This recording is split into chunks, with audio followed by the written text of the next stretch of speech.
Karame. Alo. Mwiriwe.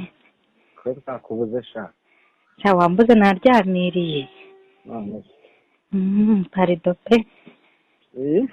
Parido naryamiriye. Cyaryamye n'ubu. Oya, ndetse mu kanya. Nagushatse mu kazi koko. Nanshatse mu kazi murambura mu mbabarire. Nanshatse mu kazi murambura mu mbabarire. Ntabwo nzongera. Mumeze mute mwebwe? Mwakagiyemo? Umwe nane twakarimo aho. N'ubu si? N'ubu. Ayiwe. Nawe tunabuze wenyine. Muri heheze? Uri ku murenge.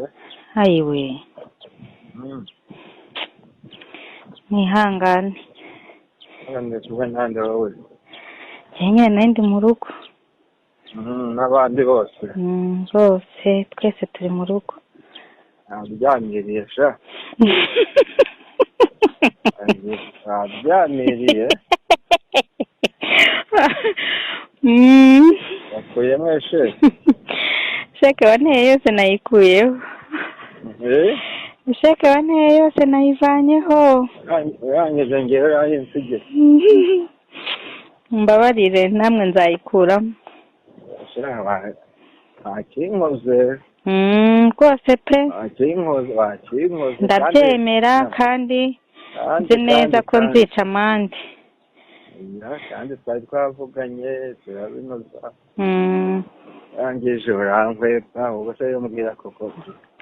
Ntabwo byankundiye. Ubwo yumubwira ko bukambwira. Ntabwo byankundiye ni ukuri mu mbabarire. Urumva koko. Nakoze amakosa. Urumva akantu bunkoreye. Cye mbabarira nzica amande. Nzica amande byari. Nzica amande muri iki cyumweru. Uzanshakira umwanya nica amande. Ushaka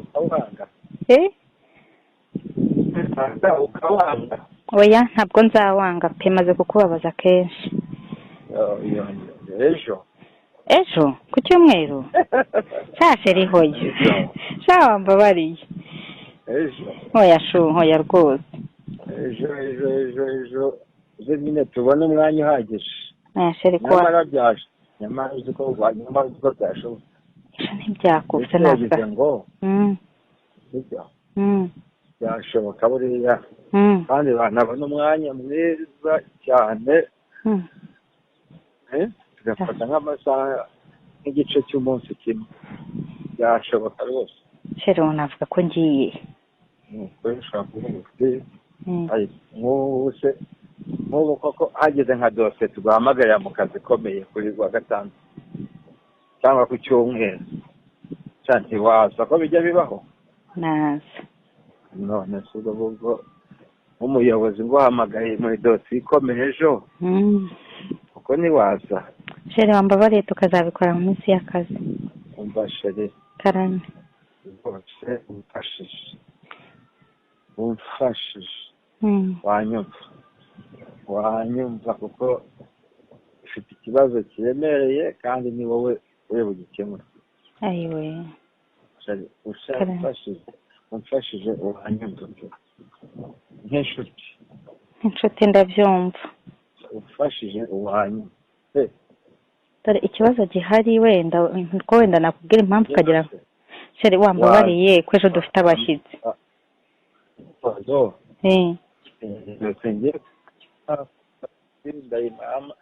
Kandi yaba yarangiye. Ukaza nka saa moya za mu gitondo tugahurira nka Nyabugogo. Ibyo. Tugahurira nka Nyabugogo nkakubwira ndetse hari gatoya za Kanyinya. Yego. Tukajyayo saa 2 tukaba tuhageze saa 3 saa 4 saa 5 tugataha. Kandi twumva aya masaha 3 twaba se Sheri wambabariye. Sheri wambabariye kuko ikindi gihe cyose.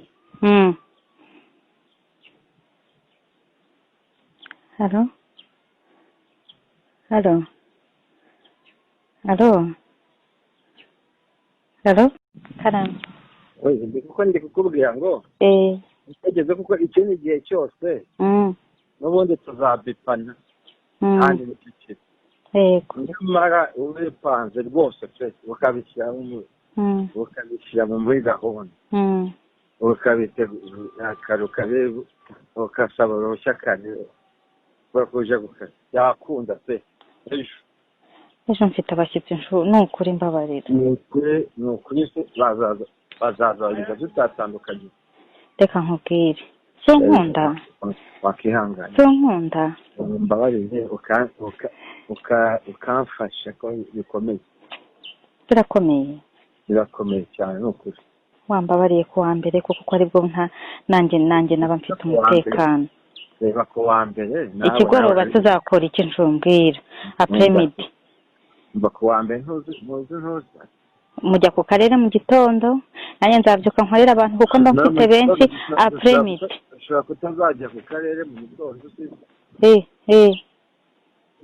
sheri karame ndagukunda ni ukuri hangana reba nawe nese ayiwe ndebera nawe yego wamfashije nk'icyo ejo nta stress nta bindi bintu by'ubutanta sibyo ariko tubipanze kwa mbere apremidi byakunda seri wambabariye kuko nanjye byaba bimvunye kwa mbere apremidi wareka tugapanga neza ndashize seri hangane nzagushimisha pe ndashize nzagushimisha tuzisanzurana nzagushimisha cyane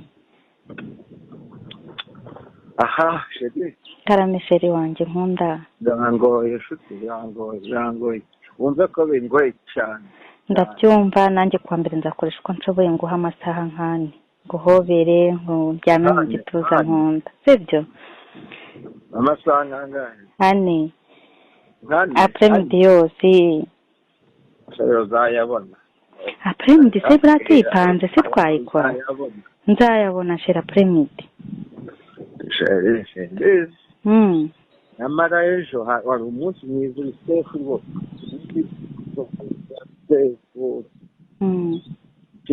utikanga telefone utikanga sheri wambabariye ko ngukunda ayiwe ndanagukumbuye wakigomwe koko ndanagukumbuye we wakigomwe kubera njyewe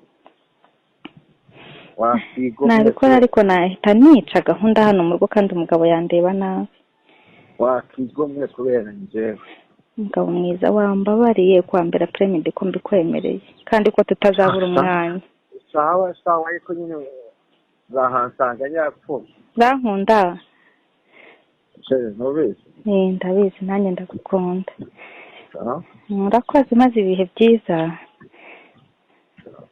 sibyo sawa merci